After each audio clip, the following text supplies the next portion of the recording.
Welcome. This is how to fix an Android tablet touch screen that is not working. So guys, if you have a tablet, it will be the same process as mine. So I am using an Samsung Android phone. So on your tablet, it will be just the same step by just simply going through the settings.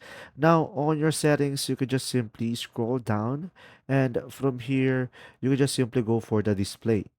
On the display, you can just simply scroll down and you will have an option over here, touch sensitivity. So make sure to turn this on and this might fix your issue.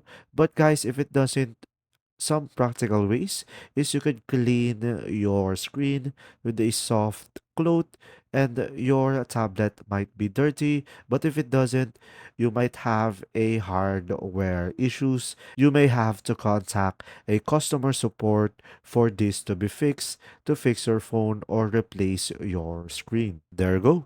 If you found this video helpful, guys, please like and subscribe. And if you have any questions, just simply go ahead and comment down below, and we will do our best to answer them all.